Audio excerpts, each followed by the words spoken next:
Radio Flamme.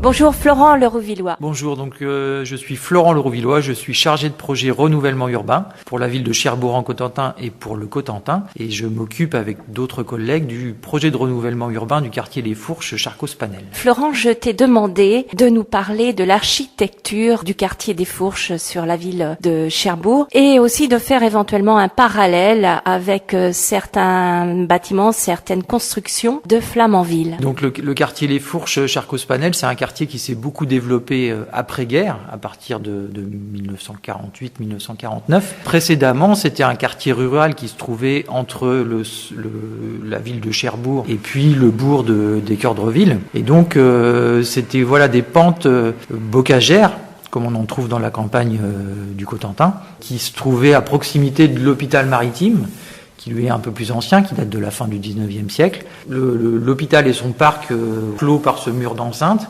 dans lequel on retrouve des essences assez extraordinaires. L'histoire, évidemment, elle est réelle. C'est que c'est les marins cherbourgeois qui ramenaient, comme ça, de leur voyage aux quatre coins du monde, des plantes qu'ils installaient ici au parc de l'hôpital, qui bénéficient de ce climat très océanique, qui, grâce au mur, qui est aussi abrité des vents. Il semble que certains doutent du fait qu'on puisse faire pousser des palmiers à Cherbourg. Alors des palmiers à Cherbourg, il en pousse beaucoup, à la fois dans les jardins de la ville, les jardins comme c'est le cas de l'hôpital maritime, et puis aussi dans les jardins particuliers. Donc on a un climat très océanique qui gèle très rarement à Cherbourg, et les palmiers, ça pousse très bien dans les jardins cherbourgeois. Merci pour cette petite confirmation. Je te laisse continuer. Donc tu nous parlais de l'hôpital des armées. L'hôpital des armées, donc qui est un lieu assez extraordinaire, et donc qui a très longtemps été comme ça côtoyé un paysage bocager où il y avait très peu d'habitations. Il y avait une ferme à l'endroit où se trouve aujourd'hui l'église Marie-Madeleine Postel, quelques maisons un peu plus loin dans la rue Camille Pelletan, qui se trouve un peu plus bas, là où on retrouve le bar des Aiguillons et puis le centre technique municipal. Donc un hameau comme ça rural au fond d'une vallée. Et puis ensuite, c'était la campagne. Il faut imaginer des chemins là où aujourd'hui on trouve des routes. Et puis des champs qui, comme ça, couvraient la pente sur lequel aujourd'hui on retrouve Charcos-Panel, l'école de la Pole, le lycée Millet. Mais très peu de construction, donc la campagne, à 2 pas de la ville. Et puis ensuite, donc il y a des premières maisons qui ont été construites, c'est les maisons de la rue du Docteur Carré, qui ont été construites dans les années 20. Donc ça, c'était très innovant pour l'époque. C'était des patrons, et notamment les patrons de l'entreprise Simon, qui se sont inquiétés de la question du logement de leurs ouvriers, qui ont créé une première société HLM, qui est aujourd'hui la SA HLM du Cotentin, qui ont créé ces premiers logements sociaux. Est-ce qu'on a une idée de ce qui était demandé en termes d'aménagement des pièces pour ces maisons? Ce qui était demandé, c'était cette capacité à accueillir des familles et en l'occurrence des familles nombreuses. Alors même si les maisons étaient pas très grandes, ce qu'il faut avoir en tête, c'est que la société HLM à l'époque a confié ce travail-là à un architecte qui est très reconnu, qui était très reconnu à l'époque, qui était Monsieur René Lévesque. Il y a 2 grands architectes qui ont construit Cherbourg, on pourrait dire, c'est Monsieur Levavasseur qui a conçu notamment la Cité de la Mer et puis les magasins Ratti et puis plein d'autres constructions. Et donc René Lévesque, qui était un autre architecte, pareil, a dessiné beaucoup d'éléments importants. Je pense à la salle Buisson à Tour-la-Ville, l'école Jean Goubert d'Équeurdreville. On pourrait citer la Villa Pâquerette. Et donc René Lévesque, il a dessiné ces maisons de la rue du Docteur Carré, qui sont très qualitatives. Il y a 2 modèles, c'est des petites maisons qui sont mitoyennes, mais donc il y avait ce souci de bien construire avec de la pierre locale, du schiste en l'occurrence, et de construire de manière très qualitative. L'autre particularité de ces maisons de la rue du Docteur Carré, c'est qu'elles avaient vocation à la fois à accueillir les familles, mais aussi à les nourrir. Et donc c'est pour ça qu'elles ont des jardins assez grands, puisque les surfaces de jardin, elles avaient été pensées de manière à produire les légumes qui permettaient de nourrir la famille. Et elles avaient même été pensées de manière à produire une production de légumes qui correspondait à un 13e mois de salaire. Nous sommes d'accord qu'elles sont aussi très coquettes. L'architecture, l'extérieur est vraiment très très jolie, c'est coquet comme petite maison. Tout à fait, effectivement, c'est des maisons très coquettes, un souci du détail avec des petits balcons, avec des appareillements de pierre très très qualitatifs, et effectivement le souhait d'accueillir des familles ouvrières dans les meilleures conditions possibles. Et donc, monsieur l'évêque, il avait ce souci, effectivement, de produire des maisons très coquettes. Voilà, aujourd'hui, elles sont un peu fatiguées, mais elles vont être très bientôt réhabilitées, là. Et donc, effectivement, elles font partie de l'histoire de ce quartier, puisque ce sont les premières, voilà, à avoir été construites. Alors ensuite, donc, effectivement, il y a d'autres programmes plutôt après-guerre qui sont venus s'installer sur ce quartier-là. Toujours de manière très qualitative et très coquette, on pourrait dire, il y a les maisons de la rue de la Pérouse, qu'on appelle, que les anciens ici appellent plutôt la cité marine. Donc des maisons très cossues, avec aussi cette très bonne idée de planter des arbres. Donc on a cette allée d'arbres très majestueuse là qui constitue la rue de la Pérouse. Et donc ça, c'était aussi la volonté d'accueillir dans de très bonnes conditions les familles. Alors là, la cité marine, elle était plutôt dédiée précisément du personnel de la marine, du personnel de l'Arsenal. Ça a été le cas pendant longtemps. Aujourd'hui, elles appartiennent à Manche Habitat, donc elles sont ouvertes à la location de tous ceux qui ont accès au logement social. Mais historiquement, c'était des logements qui étaient réservés à la marine et au personnel de l'Arsenal. En lien avec son jardin, puisque chaque logement a accès à des jardins. Puis effectivement, planter des arbres et aussi construire, produire de la maçonnerie, qualifier les espaces publics, on dirait dans le jargon un peu des urbanistes, de manière à ce que ce soit très qualitatif. Donc la rue de la Pérouse comme la rue du Docteur Carré sont vraiment effectivement très coquettes et dans l'esprit de ce qu'ailleurs on appellerait les cités-jardins. Ça, c'est un concept anglais où on porte à la fois attention à la qualité du logement, à la qualité de l'espace extérieur au logement,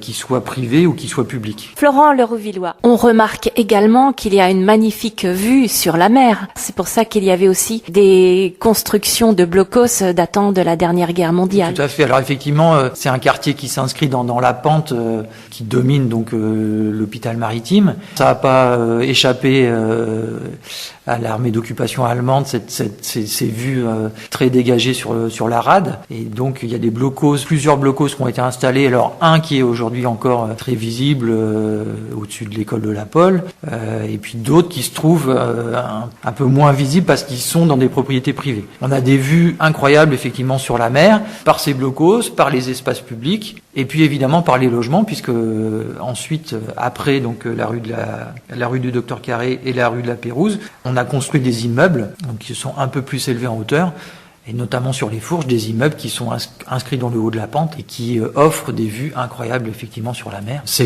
fait vraiment partie des qualités de ce quartier-là que soulignent les habitants. On a depuis les appartements, notamment des Fourches, des vues sur la mer qui sont vraiment magnifiques. Et ce travail-là d'offrir des vues sur la mer, ça a continué. Alors je pense notamment au lycée Millet. Quiconque a fréquenté le lycée Millet sait que depuis le lycée Millet, que ce soit depuis les cours ou encore plus depuis notamment l'internat, on a des vues incroyables sur la mer. Ça donne vraiment envie de partir en voyage, moi je trouve, les vues qu'on a depuis le lycée Millet. Et dans la création d'immeubles plus récents, je pense à la résidence Bustamante rue Jacques Cartier, à côté de l'école de la Pole. Enfin, c'est une résidence qui est très intéressante à plusieurs points de vue, et notamment parce qu'elle offre comme ça des vues très dégagées sur la mer aux locataires des cités cherbourgeoises. Les bâtiments ont été construits à quel moment ? Les maisons de la rue du Docteur Carré, c'est les années 1920. La rue de la Pérouse, c'est la fin des années 40, début des années 50. Et ensuite, il y a eu tout un programme de construction très important qui a eu lieu à la fin des années 50. Donc la cité Girard, la résidence Charcos-Panel, les Fourches, qui a eu vraiment une accélération de l'urbanisation de ce quartier à la fin des années 50, au début des années 60. Et ensuite, l'aménagement, il s'est poursuivi avec la création d'équipements publics. Alors, l'école de la Pole, elle est contemporaine à la création des résidences, ça date de la fin des années 50 également. Ensuite, il y a eu la crèche Charcos-Panel qui date du début des années 60. Et puis le lycée Millet qui, lui, a ouvert en 1967, qui est venu parachever un peu l'équipement public. L'église Marie-Madeleine Postel, elle date des années 65-66. Donc on voit bien que tout ce quartier il s'est construit assez vite. Beaucoup de logements qui ont été construits sur un temps très court. Et puis des équipements qui sont venus les compléter assez rapidement, des équipements publics. Et puis le diocèse qui voulait pas être oublié et qui très vite a construit une église pas très loin de l'école. Il s'agissait de participer à l'éducation la bonne éducation des familles. que ce soit à l'école de la Pole ou que ce soit à l'église Marie-Madeleine Postel. Alors ensuite, l'urbanisation du quartier s'est poursuivie un peu plus lentement par la création de pavillons qui ont quelquefois remplacé des baraques, notamment rue de la Pole. Laurent Lerouvillois, en introduction, je te demandais de faire le lien avec Flamanville, qui nous est proche par différents points de vue. Peux-tu nous expliquer le lien que tu peux faire avec les constructions de certaines habitations sur Flamanville? Alors effectivement, Flamanville c'est très intéressant parce que c'est évidemment une commune rurale, mais qui a une histoire ouvrière. Et donc on retrouve effectivement des similitudes entre la manière d'aménager une partie de Flamanville. Je pense évidemment au Coron. Flamanville, c'est un lieu beaucoup de logement social. Puis le quartier Les Fourches Charcos-Panel, comme je disais tout à l'heure, qui a une histoire presque rurale au départ, pendant très longtemps, et puis qui s'urbanise après-guerre. Et donc on y construit beaucoup de logements. Mais il y a quelque chose quand même de cette identité. Alors, c'est un quartier qui a cette identité ouvrière, Charcos-Panel et Les Fourches, qui est très en lien avec l'Arsenal, mais qui conserve aussi quelque part un peu cette identité de rural. Il y a des sociologues qui parlent d'ouvriers paysans, et là je pense notamment aux gens qu'occupait jusqu'à il y a très peu de temps la rue du Docteur Carré, qui avait presque cette double activité d'ouvrier de l'Arsenal et de jardinier, produisait des légumes, des pommes de terre, des poules, des lapins pour se nourrir, tout bêtement, mais du coup une activité qui était importante économiquement, qui occupait largement aussi le temps de ces personnes-là. Donc on retrouve effectivement des similitudes comme ça avec la manière dont Flamanville s'est constitué. Alors évidemment, on pense à la mine de Flamanville, qui a marqué l'histoire de la commune, et cette attention aussi portée à la qualité du logement avec la création des corons. Donc les corons de Flamanville, voilà, c'est pas rien, c'est évidemment très important pour la commune, c'est son identité, cette identité de mineur. Et puis de la même manière, on retrouve un peu cette identité d'ouvrier paysan où on est à la fois mineur, mais aussi on cultive un lopin de terrain, un jardin, où on a peut-être un bout de terrain agricole quelque part. Et donc voilà, ce mélange d'activités ouvrières, cette solidarité ouvrière aussi qu'on retrouve à Flamanville comme ici à Charcos-Panel, et puis cette identité rurale aussi quelque part, qui est évidemment très marquée à Flamanville et qu'on retrouve aussi dans le quartier Les Fourches Charcos-Panel. Alors ce qui est intéressant, c'est que pour le coup, il y a des familles aussi qui ont migré depuis Flamanville jusqu'à Les Fourches Charcos-Panel, et donc notamment un habitant de la rue du Docteur Carré, chez qui j'ai fait pas mal d'entretiens, là, Monsieur Touzel, qui est originaire de Tréauville et qui a grandi une partie de sa petite enfance dans les corons de Flamanville. Et donc voilà, et quand il est arrivé sur la rue du Docteur Carré, il n'était pas dépaysé parce qu'il retrouvait cette identité ouvrière, cette qualité des maisons et des jardins qu'on retrouve à la fois à Charcos-Panel et à Flamanville. Puis après, on pourrait faire un parallèle aussi avec le parc. Ça me vient en parlant. On a ici le parc de l'hôpital maritime. Ce caractère tout à fait monumental du parc de l'hôpital maritime, et on retrouve à Flamanville un peu ça avec le château, son parc et aussi la qualité paysagère qu'on trouve à l'intérieur du parc, et puis son mur d'enceinte. Donc c'est vrai qu'il y a beaucoup de similitudes finalement entre ce quartier urbain de Cherbourg et puis cette commune de Flamanville qui a quand même une identité très particulière dans